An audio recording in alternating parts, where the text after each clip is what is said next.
Parshas Toldos has 106 verses spread out over 3 chapters. At the end of last week's Parsha, Abraham passed away. The storyline is now going to revolve around Abraham's son Isaac, but more centralized around the story of Isaac's children, the twin boys born at the beginning of this week's Parsha, the 2 brothers that couldn't possibly be more different, Jacob and Esau. And one of the things we're going to see in this week's Parsha and its portrayal about Isaac is that the Torah doesn't really treat Isaac the way you would expect. Abraham got a whole robust storyline. We're told all his amazing acts of kindness. The Torah praises him, lauds his greatness. Jacob's going to be a central character throughout the rest of Genesis. We're going to hear many details about him and about his family and his conflicts that he's going to have to encounter.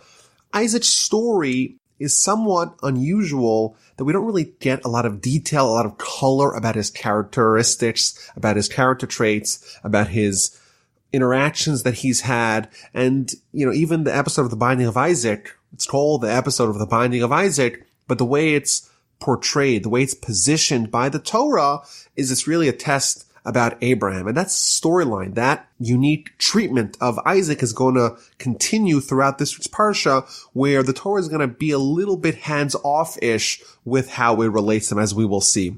The Parsha begins with telling us the lineage of Isaac. He's the son of Abraham. Abraham begot Isaac. So it's a little bit of repetition that Isaac is the son of Abraham and Abraham is the father of Isaac. So Rashi explains something interesting.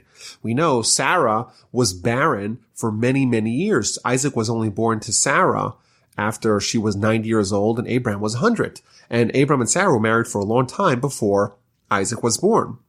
But right before Isaac was born, Sarah was kidnapped and was held in the house of Avimelech overnight.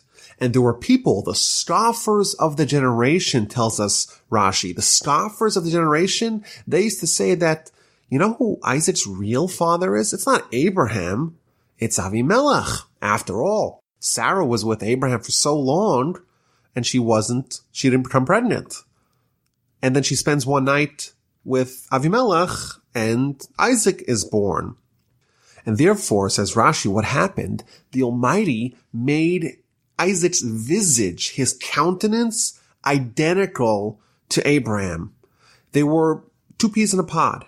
Abraham and Isaac looked the same. They resembled each other very strongly. And therefore, the Torah kind of hints at that.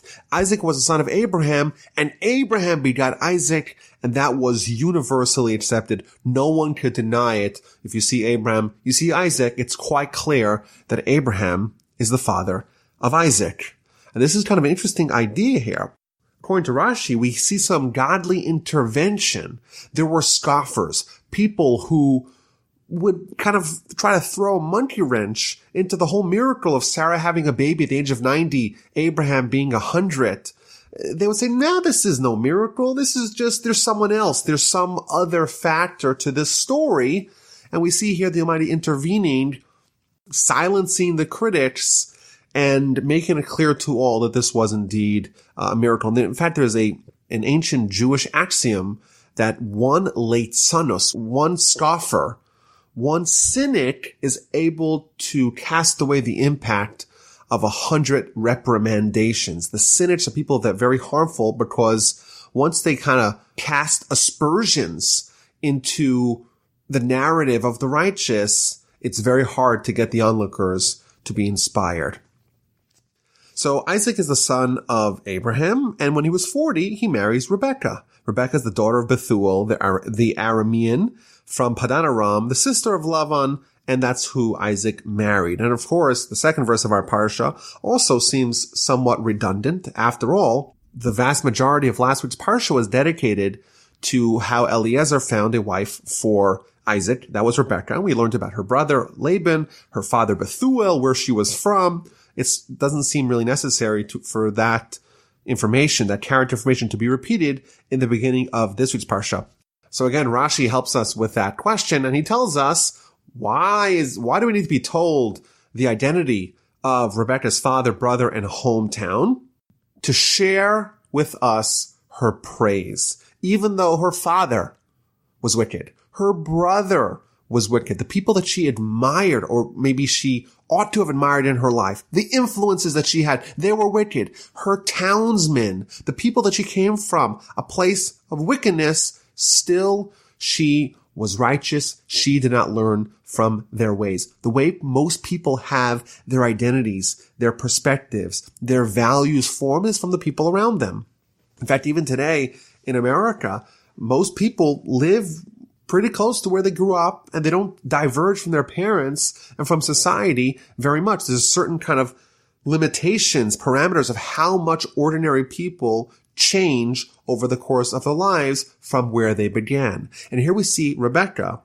She's going to be the mother of the Jewish people, essentially. And she's a little bit like Abraham. She's a maverick. She grows up with people who are idolaters, who are pagans, who are wicked, yet she has the intestinal fortitude, the independent resolve to chart her own path of righteousness in her life. She was independent, even though she was submerged in a wicked pagan world that embraced all manners of sin and all sorts of morally questionable behavior. She was able to overcome that, and therefore we're reminded, look where she came from and look what she became. And they're married, and the rosy relationship hits a speed bump. Why? Because Rebecca is infertile. Like Sarah before her, she is barren. So what do Jews do when there is infertility? Well, they pray. So Isaac starts praying to the Almighty, and Rebecca starts praying to the Almighty.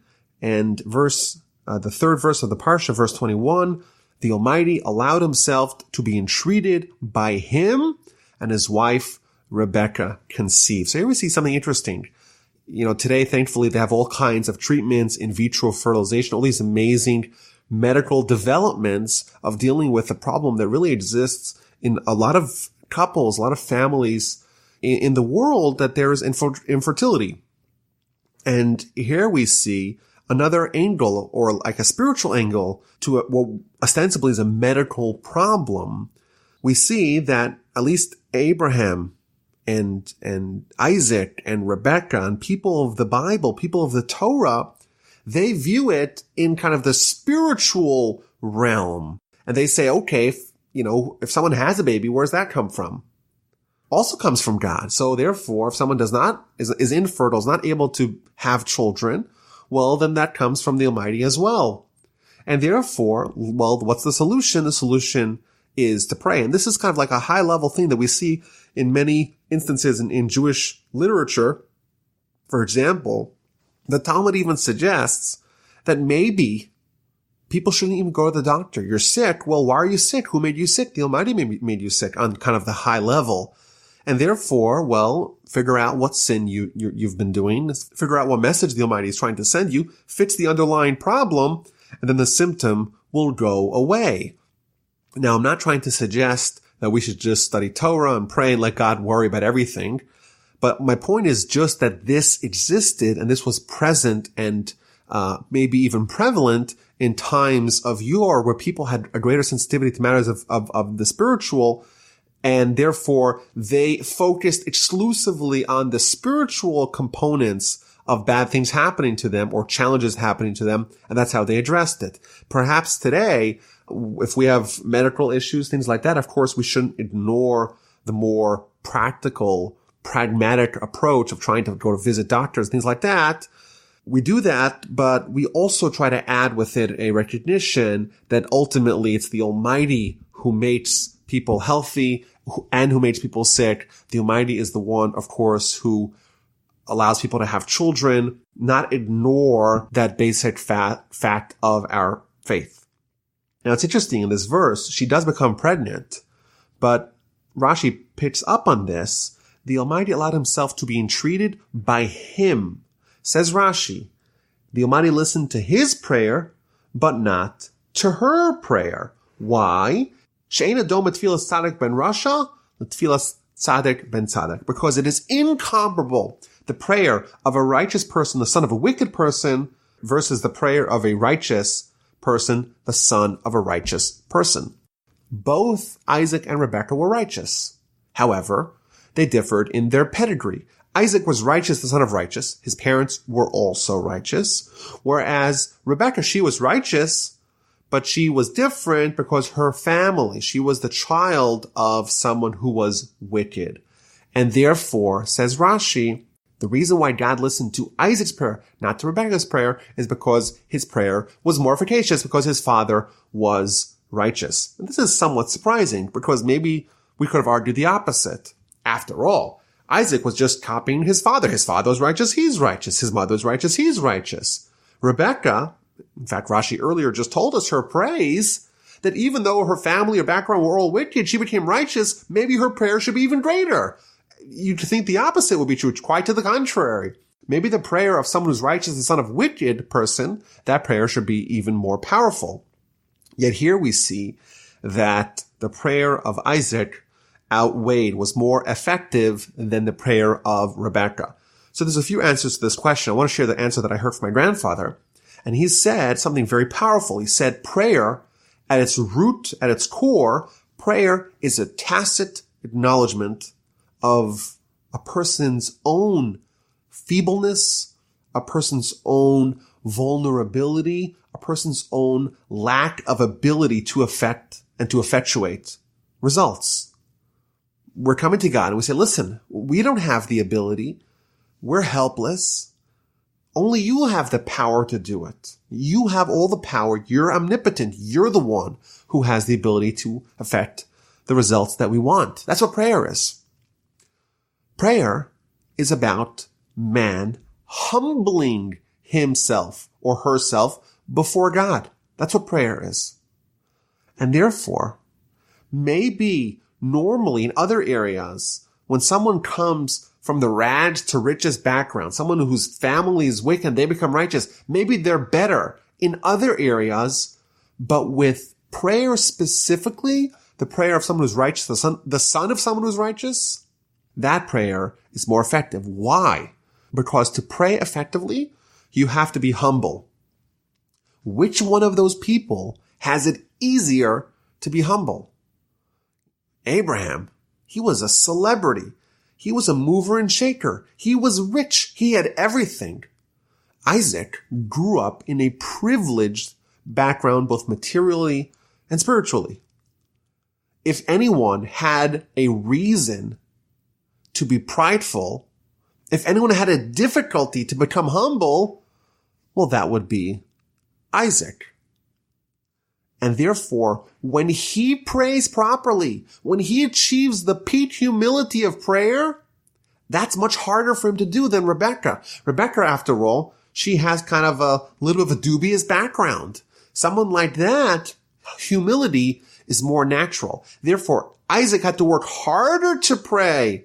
Well, therefore, his prayer is more powerful. They both prayed maybe on the same level, but specifically with prayer, his prayer was harder for him to earn, and therefore it is more potent. So she becomes pregnant. And verse 22, we read that the children, they start fighting within her. And she's very disturbed. She's having a very difficult pregnancy. And she's wondering, if so, why am I thus? Why did I pray so hard to become pregnant if my pregnancy is going to be so miserable? So she goes to visit the prophet. And the prophet tells her, there's 2 babies in your womb, but not just 2 babies, 2 nations are represented by the 2 children in your womb. 2 regimes from your inside shall be separated. The might shall pass from one regime to the other, and the elder shall serve the younger. So this is kind of interesting. The Torah is not telling us about the morning sickness of Rebekah, the difficulty that she had in pregnancy for no reason. There's obviously something important being conveyed here. So Rashi says something very fascinating. Rashi gives several explanations. Both of them seem to kind of expand the subject way beyond just the usual gestational difficulties of pregnancy. The first interpretation Rashi tells us is that Rebekah, whenever she would walk near a house of scholarship, near a house of Torah, then Jacob, one of the children inside of her would start stirring and struggling to be born. He wanted to exit. He wanted to go join the house of scholarship. And when she would pass the house of idolatry, well, then his twin brother, Esau, he would awaken and he would try to struggle to come out. And that's her problem. The problem was not that she was having difficulty, the kids were kicking around being a little violent. The problem is that this child, or at least the child that she thought she had, seemed to be so conflicted. It wasn't set kind of what path he's going to undertake. And she was bothered. She went to the prophet. According to the second interpretation of Rashi, the struggle was not limited to the confines of the uterus. Rather, Jacob and Esau were struggling and wrestling with the heritage, with the inheritance of two worlds. This was not a simple intrauterine struggle. This was Jacob coming with Olam Haba, with the spiritual world, Esau coming with Olam Hazeh, with this world, and there were two worlds clashing within her. These two opposites, these like two sides of a magnet, repelling each other and not being able to resolve their differences and live peaceably with each other within her. So what does she do? She goes to the prophet. And the prophet tells her, well, the reason why there's so much confusion, the reason why there's so much conflict is because there isn't one child there. There's two children. One of them is going to be very righteous, and one of them is going to be sort of wicked. And these two will be opposites. When one rises, the other will fall. And the elder shall serve the younger. And it's interesting here. This is an idea that's been suggested in this verse. Initially, she thought she had only one child. And therefore, according to the first interpretation of Rashi, she was worried that this child was not settled. The child seemed to have contradictory impulses. And then the prophet tells her that, well, there's two babies. And each one independently is desirous of different worlds. And Rebecca, well, she's assuaged because it's better to have one righteous child and one wicked child than only one child who's conflicted. Because when someone's righteous, well, that's a good thing. When someone's wicked and they know they're wicked, you know what? They could still be helped. They could still be saved. There's still hope for them. Whereas if someone is a mishmash, if someone is a total just oxymoronic behavior, conflicting behavior, just one day trying this, one day trying that, never settling, they don't really have a bright future awaiting them. So her term is completed, and behold, there's twins. And the first one's born, and he's all red, and he's very hairy, and they name him Esau. And after that, his brother emerged, and his hand is grasping on the akev, on the heel of Esau, and his name is Jacob, Yaakov. And Isaac is 60 years old when she bore them. So there's a 20-year gap from the marriage when Isaac was 40. Now Isaac is 60 when his two twin boys are born. So we're told, again, more details that seem to be trivial. Esau is a redhead. He's hairy. They call him Esau. Jacob is born and his hand is clutching the heel of Esau. These little tidbits of information are cute for the family, but the Torah obviously believes that there's some lasting value for us to know somewhat of the birth narrative of Jacob and Esau. So Rashi opens up this whole subject by starting off with a very shocking statement. Esau was born a redhead, says Rashi, 5 words. This is a sign that he will be a murderer. And this is just an interesting idea that we see, that in the physical realm, someone's hair color, at least in this instance, it seems to have roots in the spiritual world. And therefore, even though Esau is just being born, there's this color scheme that he has that the Torah already sees as indications portending to him being a murderer. In fact, throughout the rest of the Bible, we see this episode appear, or this kind of theme appear again. Samuel, when he meets David, and he eventually is going to anoint him as the king of Israel, he's very disturbed because he sees that David too is a redhead, and he's worried that maybe this is Esau incarnate. This is another version of the murderous Esau. Maybe this is not the good candidate for the king of the Jewish people. Ultimately, he is comforted when he sees that David's eyes are fair. And the way he interpreted, the way Samuel the prophet interpreted that, is that David, even though he will have a murderous tendencies, it will be done with the eyes, with the visionaries of the Jewish people guiding him in the proper way of utilizing, so to speak, his innate murderous character. But this is something we see, in the physical world, and we see it in the spiritual world. Like if the bull goes crazy, if it sees red, there's something about that color that triggers something very violent. In addition, on Yom Kippur, the high priest, the Kohen Gadol, only wears white when he walks into the Holy of Holies. And there's some sort of symbolism that is already being demonstrated, that Esau's red, he's very hairy, he's very mature. The Kabbalists talk about hair as, if someone's very hairy, it gets very dirty. All the schmutz, all the dust gets caught up in the hair. Just so too, they explain Esau, all the sins are going to get caught up in him. Whereas Jacob, well, he's seizing Esau's ankle. And this is, so to speak, representative, Rashi tells us, of Jewish and world history. Esau's got the head start.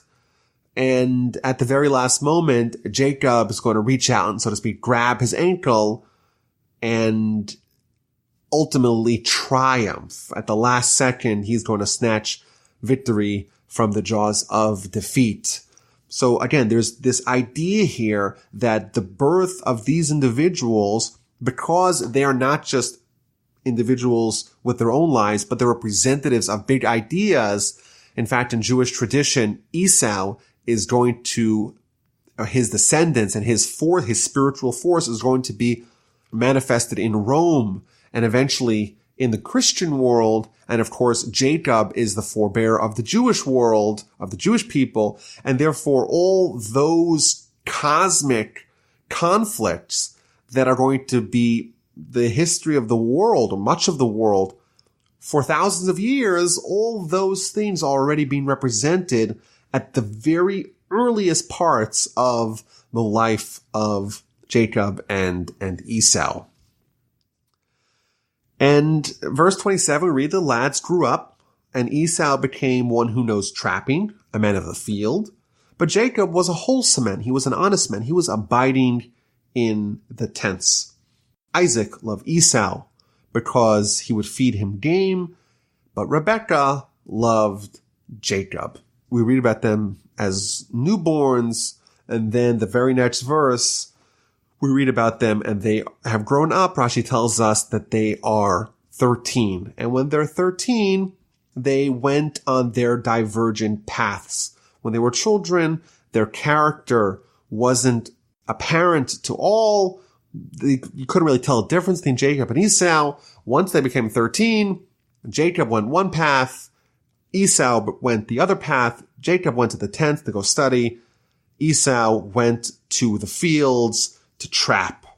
And here we see another, so to speak, veiled criticism of Isaac, that Isaac loved Esau because Esau would feed him meat. And this, of course, it's very difficult to read because, after all, Isaac is one of the forefathers, and we read the rest of the story.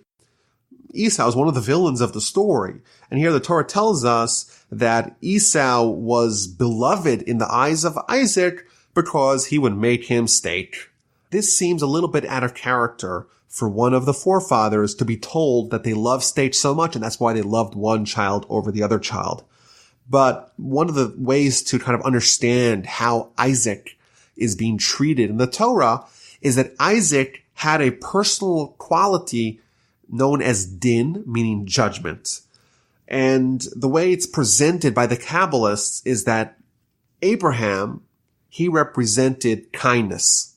He was kind to everyone, maybe a bit too kind. Isaac, well, he was the other extreme. He was judgment, and maybe a little bit too harsh. He was like an overcorrection. For Abraham's kindness is Isaac's judgment. And then you have Jacob, who's going to be the perfect hybrid, the perfect blend of Abraham and Isaac, not too much in one direction, not too much Abrahamic kindness, and not too much Isaac judgment. But because Isaac represents judgment, which is a very harsh, very strict, very rigid treatment, therefore the Torah treats him with judgment, very strict, very exacting, and therefore it was able to find some flaw in Isaac's character, something that related to him enjoying the meat provided by his son, and that's how it presents him. It takes the small flaws, amplifies them 1,000,000 times their true size, and presents that. That's indeed the way of judgment of Isaac, and that's the way the Torah treats him. And a little bit later, verse 29, we read that Jacob is making a stew. Isaac, the man of the field, after all, comes in from the field. He's exhausted. He tells Jacob, okay, give me some of that very red stuff, for I am exhausted. Therefore, his name is Edom. Edom is the word for red. Here we see Jacob and Esau about to engage in the first conflict. Esau is exhausted. Rashi says he's exhausted because he's exhausted from sin. Jacob is making a stew. Again, Rashi tells us that the reason why he's making this meal is because Abraham had just died. And as we know, the Torah is not necessarily written out in chronological order.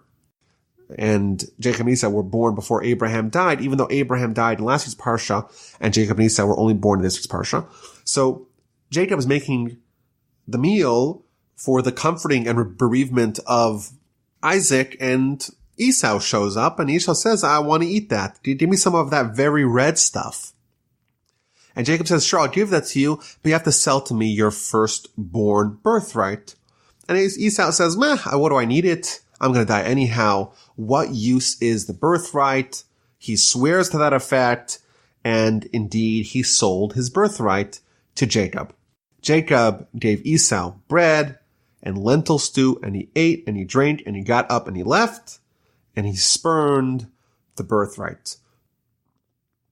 This will go down as one of the most lopsided transactions in world history.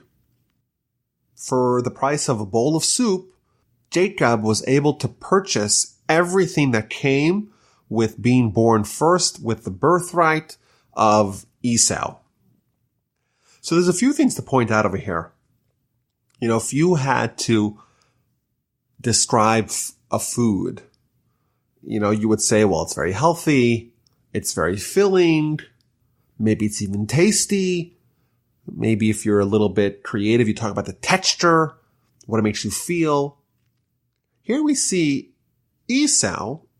He asks Jacob, pour into me now some of that very red stuff, for I am exhausted. The way he describes the food, give me some of that red stuff.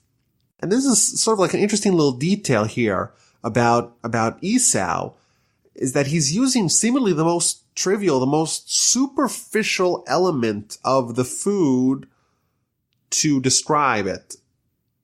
He's saying, give me the red stuff. How does it look? That's all I care about. And maybe this is a somewhat of an inkling into his character, that he's going to be very superficial. He's not going to get deep into the essence of anything. He's going to be worried about how something looks. If it looks great, they want it. If it doesn't look great, if it's not red, if it's not shiny, if it doesn't have pizzazz, he's maybe not interested. That's the first thing we see. And the next thing we see is that Esau justifies this transaction. He says, listen, what do I need it? I'm going to die. So of what use to me is a birthright? So Rashi explains that there was a dialogue. Esau said, well, what do I have with the birthright? Jacob responded, well, you got to do work in the temple. The firstborn is going to be the high priest and get to work in the temple. And then there's all these responsibilities and all these spiritual benefits that you have. So Esau tells him, well, why don't you detail some of those things? So Jacob starts detailing, well, if you drink alcohol and go into the temple, you die. Well, if you're not wearing a head cover, you die. All these important laws needed to be followed to a T in the temple. And Esau responds, well, if I had those responsibilities, I'm going to die. I don't want that. You take it. That's how Rashi explains, look, I am going to die, so of what use to me is a birthright? But I think it does, kind of more broadly speaking, it is kind of interesting.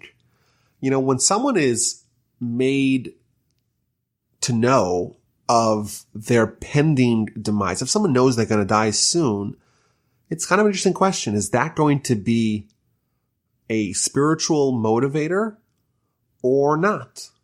The Talmud tells us that if someone ruminates on their own mortality, that's a tactic to embrace their spiritual self. If someone remembers they're going to die, if someone knows where they came from, knows where they're going to end up, know you're going to end up in a place of dust, worms, and maggots, you realize that your life over here has a shelf life. It's not going to be forever. You're going to go face God soon enough.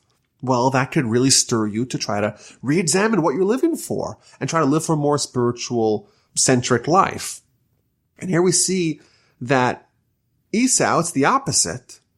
When he comes to encounter his own mortality, his limited time here, then he says, okay, what do I need the spiritual birthright?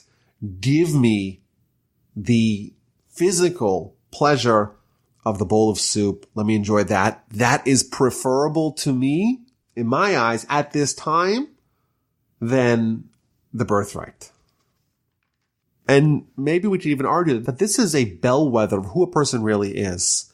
If you ask someone, what do you do when you realize, or if you were to realize that you don't have a lot, you have a week to live, or you have a month to live, or you have an hour to live, what do you do? If the answer is, well, I try to maximize the physical material pleasure before time expires, well, it shows that you're probably living on the more Esau track of life. Whereas if you say, oh no, I only have a few more minutes, hours, days, months, or whatever, I better try to stockpile mitzvahs. I can only be here for a little bit longer. I better try to accomplish as much as I can in the spiritual realm before I am ushered to the spiritual world.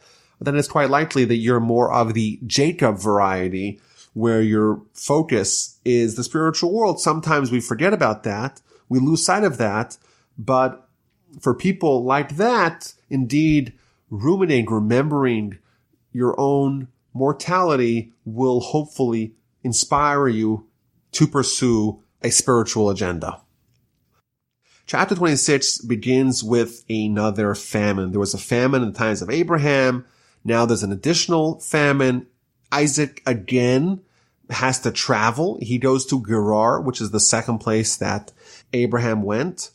And it seems like he was on the doorstep of going down to Egypt. God appears to him, don't go to Egypt. Dwell in the land that I shall indicate to you. Live in this land. I'll be with you. I'll bless you. For to you and your offspring will I give all these lands. The promise that was given to Abraham that he'll have the land of Israel is repeated to Isaac, and establish the oath that I swore to Abraham your father. I will increase your offspring like the stars of the heavens, and I will give your offspring all these lands. Again, all these promises that were given to Abraham and are repeated to Isaac, and all the nations of the earth shall bless themselves by your offspring. Why? What's the justification for this blessing? Because Abraham obeyed my voice and observed my safeguards, my commandments, my decrees, and my Torahs. Again, we see that all this is in the merit of Abraham. Only Abraham is worthy of praise. It's not because of Isaac. Again, we see that the Torah treats Isaac a little bit coolly with a dose of his own judgment that he conferred upon others. And this is kind of interesting here because we're told that Abraham obeyed God's voice, observed God's safeguards, commandments, decrees, and Torahs. And Rashi explains that this really covers the entire gamut of Torah. He withstood the tests. He fulfilled the mitzvos, all kinds of mitzvos, the ones that are more logical, the ones that we have to just rely on God, that don't make any sense to us, like why can we eat this food, not that food? Why can we wear wool? We can wear linen. We just can't wear the mixture of the two. Abraham observed it all. And this is kind of interesting that there's an idea, and this is echoed in the Talmud and other sources, that the forefathers, Abraham and Isaac and Jacob, actually observed all of Torah, even though the formal conveyance of Torah to the Jewish people does not happen in the entire book of Genesis. It only happens in the book of Exodus after the Jewish people were in Egypt for hundreds of years. They had the Exodus, and then at Mount Sinai, the national revelation with the conveyance of the Torah. So this is just an interesting thing. Indeed, there's been books written on this subject, going through all the details and all the various permutations of this idea. But there's this idea that it's important to know, and we see here plainly in chapter 26, verse 5, that Abraham observed all of Torah. In fact, there's an entire essay by the Ramban Nachmanides on the forefathers keeping the Torah pre-Sinai. In fact, he tells us something interesting. He says that Abraham, these people were prophets. They had abilities that we can't even fathom, and he was able to deduce on his own all of Torah and all the reasons for it and all the secrets of it, and he observed it, even though he wasn't obligated. But then he adds that they observed it only in the land of Israel. So you may ask the question, next week's Parsha, spoiler alert, Jacob is going to marry two sisters. The Torah actually later on, Leviticus is going to ban marrying two sisters. Ramban's answer is that because they weren't actually obligated to keep the Torah, they only did it pro bono, and therefore they only did it in the land of Israel. So Isaac settles in Gerar. The same thing that happened to Abraham twice happens to Isaac. People are interested in the identity of his wife. He says, well, she's my sister, and she's not kidnapped, but everyone realizes that this was a ruse, and Avimelech is again upset. We almost took her. We almost kidnapped her because she's so beautiful. Why do you tell us that she's your sister? And he made sure that no one would touch them. Whoever molests this man or his wife shall surely be put to death. Isaac is prosperous. He's reaping 100-fold of everything that he is investing.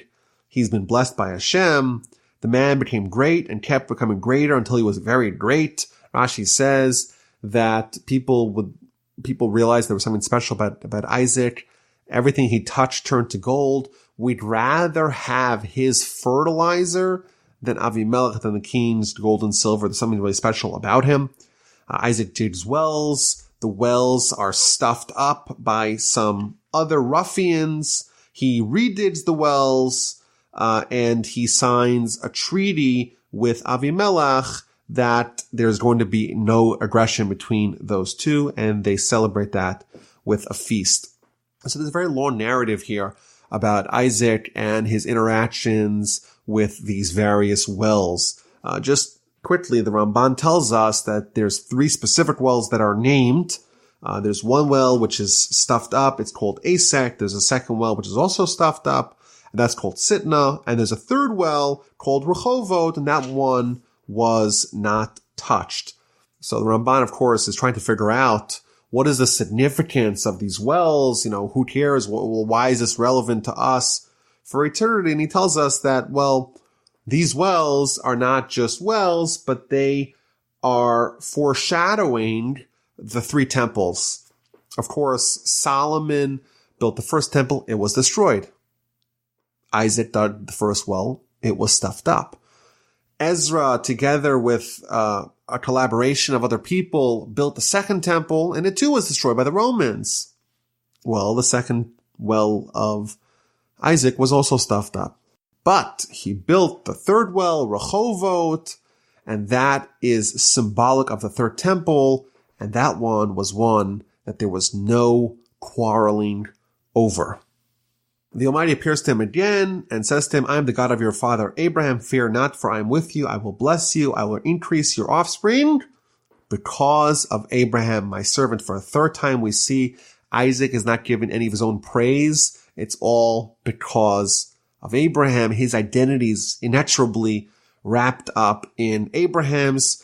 Isaac builds an altar, invokes Hashem by name, pitches his tent, and there Isaac's servants dug another well.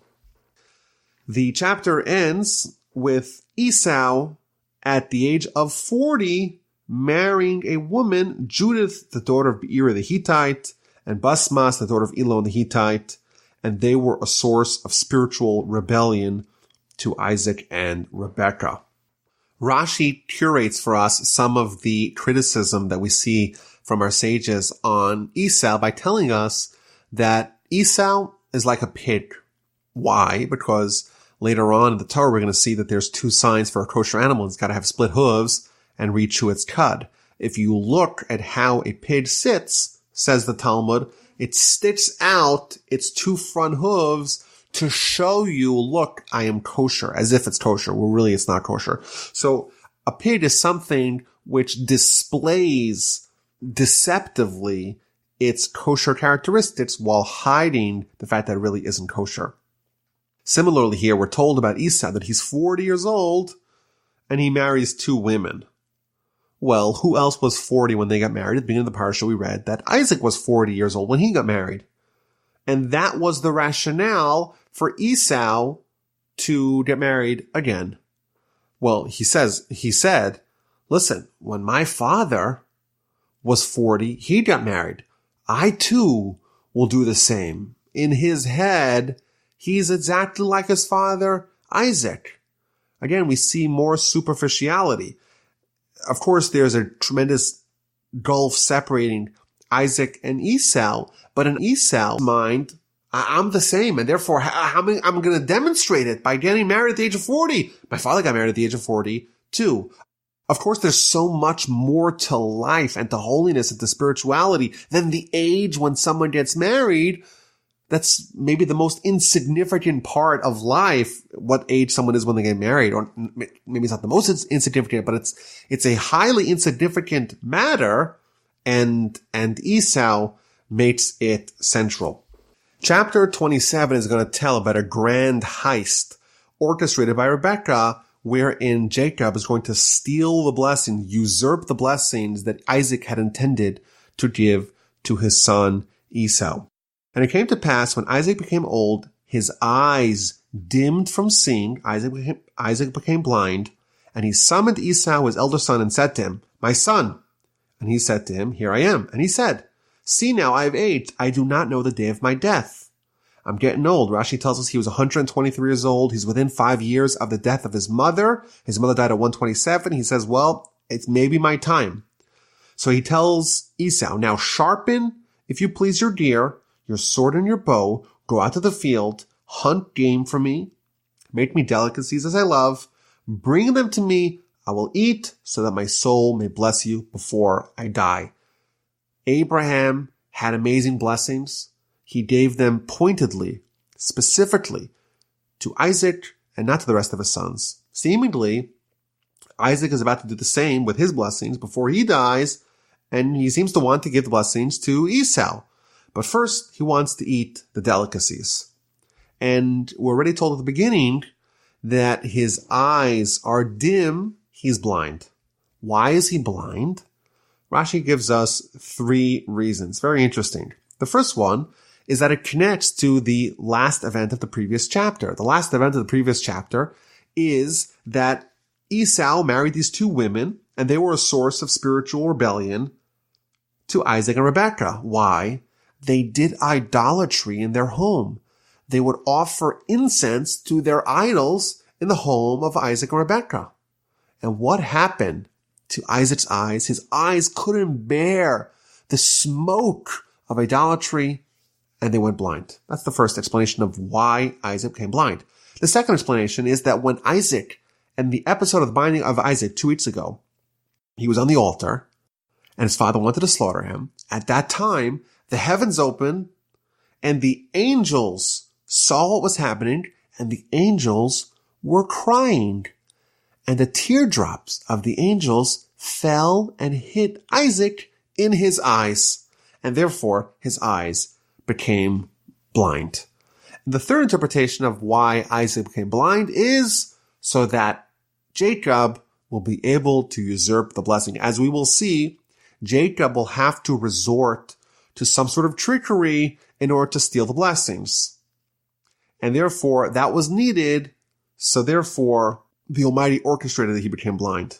So it is kind of interesting. According to the first explanation, it's like a twist of irony. Esau himself, by marrying these idolatrous women, created the conditions for him to lose the blessing because he brought those women in the house and they caused indirectly Isaac to go blind.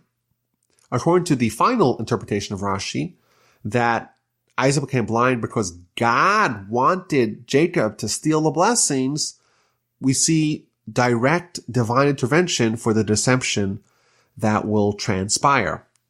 And I think that maybe the most interesting explanation is the middle one, where when Isaac was tied up on the altar, he saw the angels crying. It's a very strange imagery here that Rashi is telling us is the source of Isaac's blindness.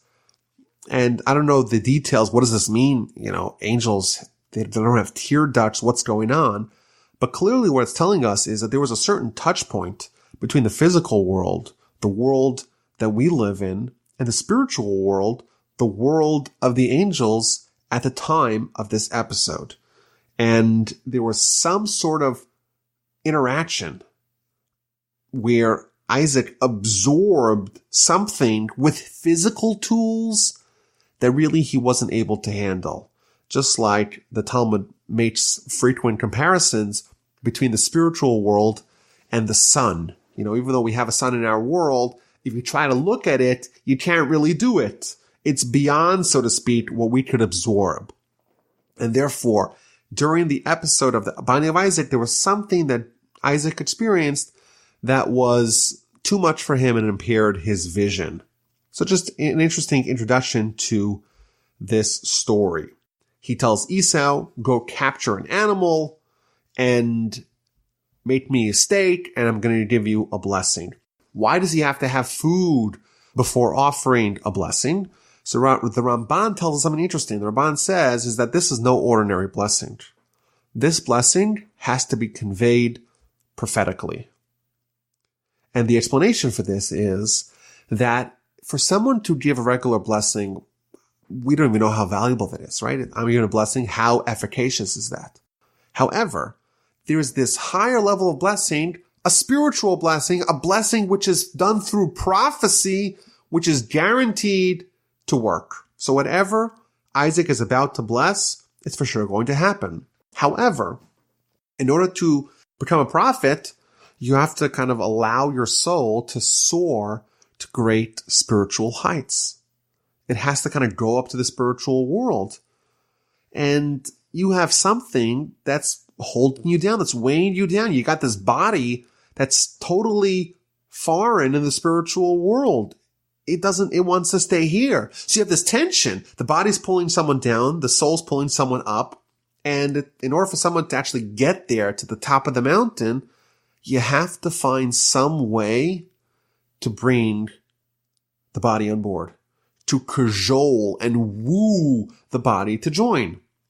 And therefore, what Isaac did here to achieve a level of prophecy was to make a stake and say, okay, we're about to have prophecy. And when we have prophecy, we have stake. Who's interested? And the soul says, prophecy? Of course I'm interested. The body says, stake? Of course I'm interested. And therefore, there's less tension. There's less resistance from the body. He threw a bone, so to speak, to the body to get it on board to allow him to ascend to great spiritual prophetic heights. Meanwhile, Rebecca overhears what's happening. She hears Isaac telling Esau to go to the field, and she realizes that there's something that's about to happen that she's very, very worried about. And she doesn't want Isaac to give the blessing to Esau. Instead, she wants Isaac to give the blessing to Jacob. So she comes up with a scheme. She says, okay, we're going to go get some animals and we're going to make a steak of our own. Remember, your father's blind, right? I want you to get dressed up as Esau, and I'm going to make your dad a steak, and you're going to get the blessings instead. You're going to masquerade as Esau, and you'll be able to acquire the blessings that your father intends to give to him. And Jacob responds, but my brother Esau is a hairy man, and I'm a smooth-skinned man. Maybe my father will feel me, and he'll give me a curse instead of a blessing. So his mother reassured him, no, don't worry. If your father curses, I will absorb the curse. Listen to me, it's very important. Go get the animals, and we're going to make the steak for Isaac. Rebekah then takes Esau's garments. She clothes Jacob in Esau's clothing, the distinct hunter clothing that was entrusted to her. She covers the smooth skin with something that Esau would wear. She gives him the steak and she says, go to Isaac, go get the blessing.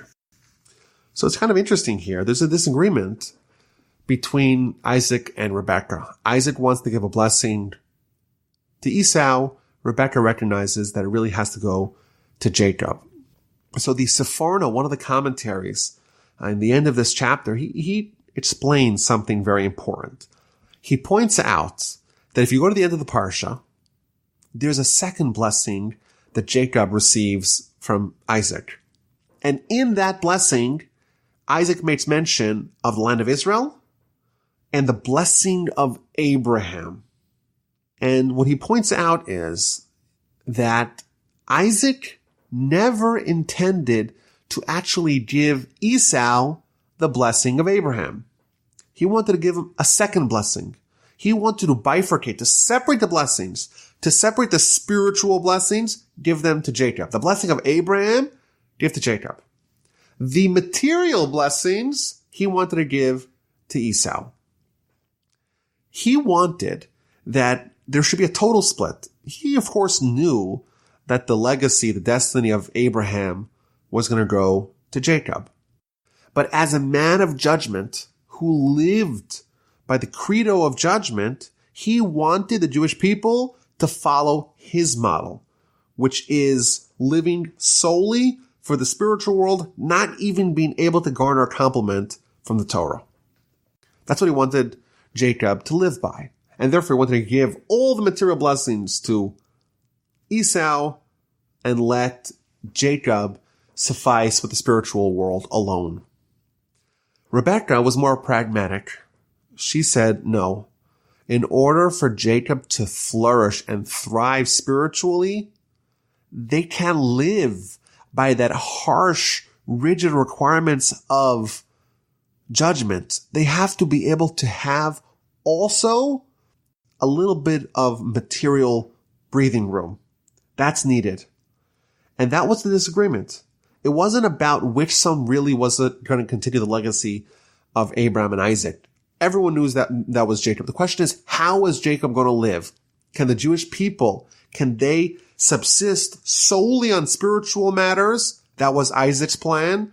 Or is it imperative for them to achieve their spiritual aims that they have also material plenty? And that was Rebekah's philosophy. And therefore she said to Jacob, you have to go and you have to usurp the blessing.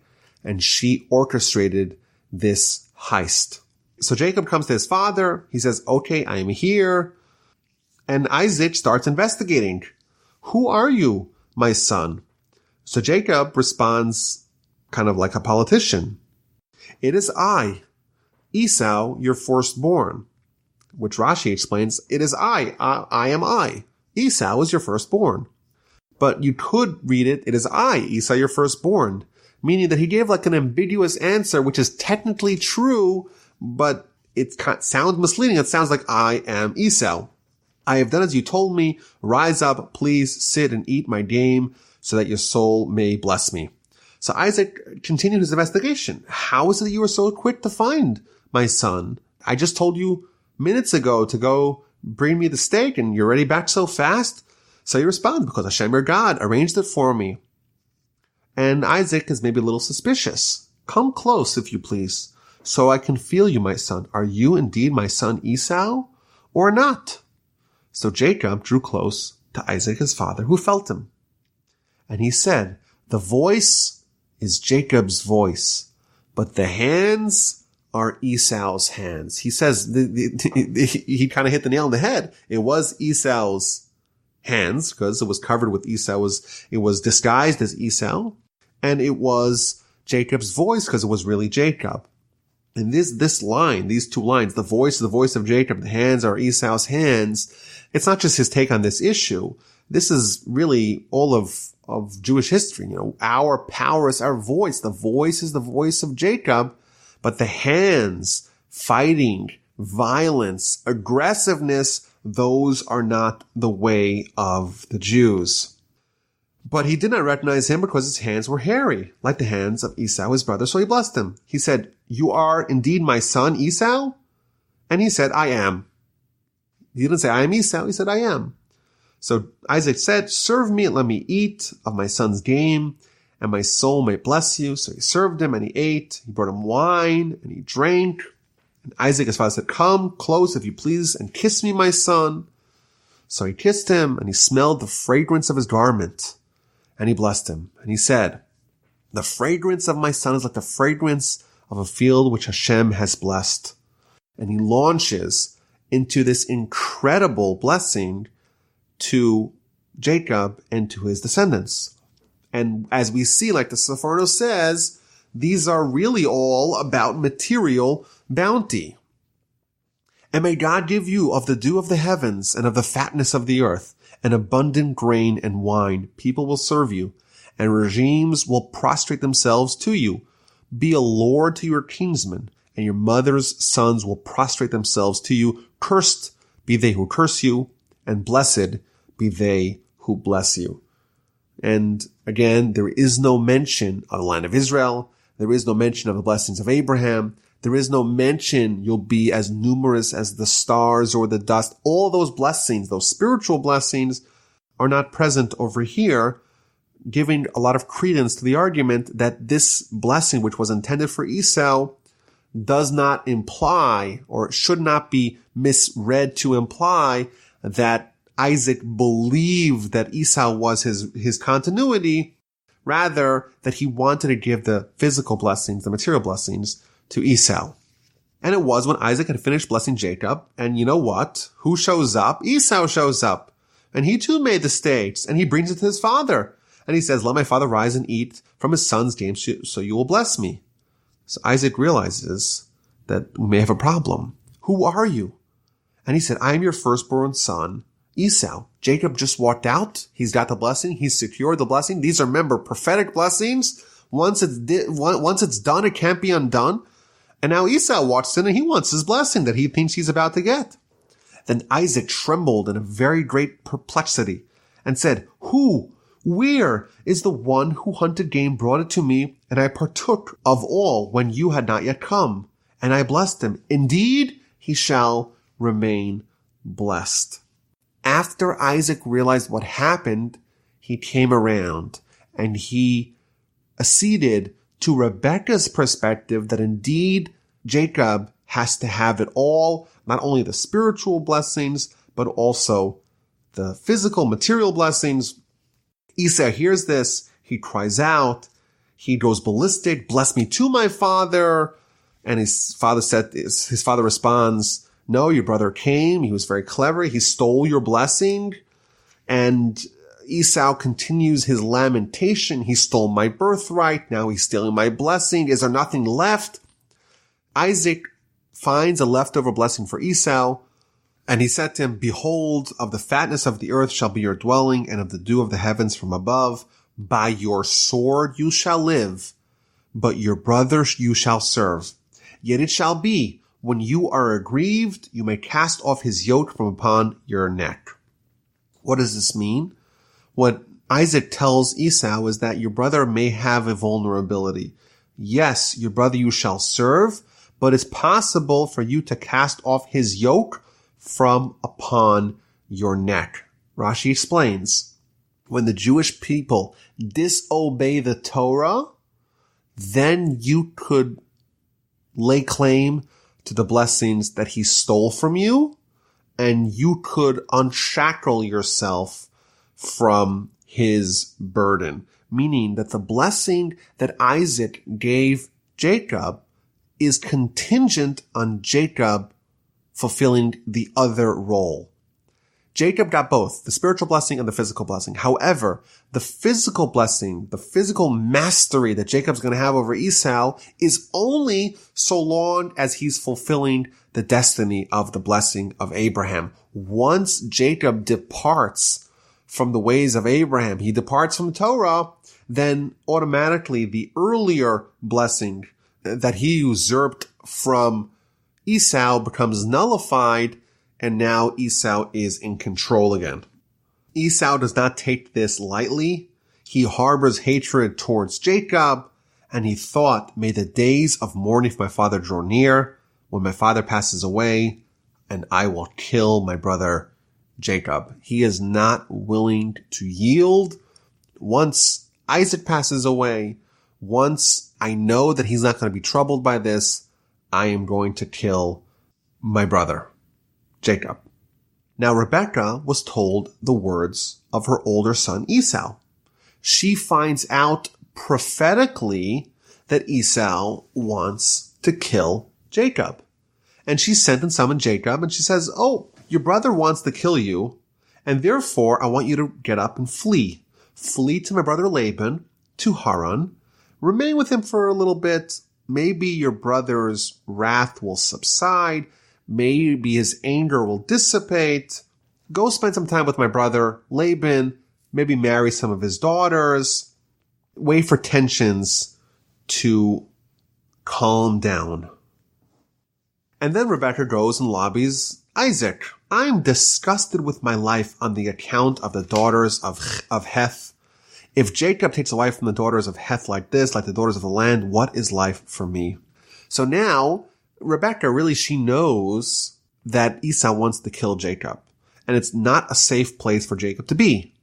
So what does she do? She goes over to Isaac to get his agreement to send Jacob away to safety. But what does she tell him? It's kind of stunning. She says, I don't want Jacob to marry one of the Canaanite daughters. It'll be terrible for me. This is kind of stunning. We see this juxtaposition of Rebekah having prophecy. She's prophetically discovering that Esau wants to kill Jacob. She doesn't run to Isaac and say, I had a prophecy. Jacob's in danger. She doesn't do that. She doesn't flaunt her prophecy. And this is almost like a model, an archetype of modesty.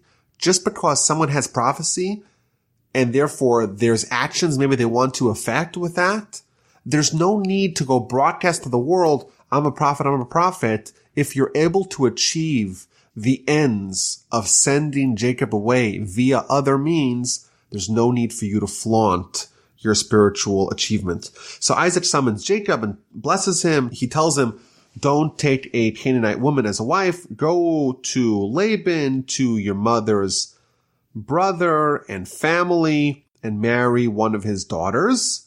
And here he gives him a blessing. And may God bless you and make you fruitful and make you numerous, and may you be a congregation of peoples. May he grant you the blessing of Abraham to you and your offspring, that you may possess the land of your sojourns, which God gave to Abraham. So again, here we see once Isaac is sending Jacob away to go travel east to Haran, to go marry a daughter of Laban, now he gives him the actual most important blessing, the blessing of Abraham, which includes possession of the land of Israel. So Isaac sent Jacob away. He went to Padan Aram, to Laban, the son of Bethuel, the brother of Rebekah, the mother of Jacob and Esau. Just as a quick note here, very important Rashi in verse 5 here. The last words bother Rashi. Like Isaac sent Jacob away to Laban, the son of Bethuel, the Aramean, the brother of Rebekah, the mother of Jacob and Esau. If there's one thing that we know from this parsha, is that Rebekah is the mother of Jacob and Esau. So why is it necessary for us to be told this information again? And Rashi gives a stunning answer. Rashi says, Eini yodea ma melamdenu. I do not know what this teaches us. Of course, Rebekah is the mother of Jacob and Esau. Everyone knows that. The Torah telling this to us seems redundant, and I don't have an answer for you to explain what the meaning is. Other commentaries offer explanations, but this is maybe a lesson in its own right that it's proper to say, I don't know. That's a very good answer to most questions. The Parsha ends. Esau, he sees that Isaac blessed Jacob, and he goes and marries other women atop his existing women. He goes to Ishmael and marries his daughter on top of his existing wives. He's trying to impress his father. His father doesn't want Jacob marrying Canaanite women, so he'll also go marry some other woman who's not a Canaanite. Of course, he doesn't divorce his existing Canaanite wives, but he feels like he's done his fair share. Again, more superficiality on Esau's part to kind of show that he's just like Isaac, he's just like Jacob, he's just as spiritual as them. He too will marry a woman that's not a Canaanite. Yes, of course, he still is married to other Canaanite wives, but why are we even talking about that? And thus concludes our Parsha. Next Parsha, we're going to follow Jacob as he flees from his brother and he travels east to find a wife from the daughters of Laban.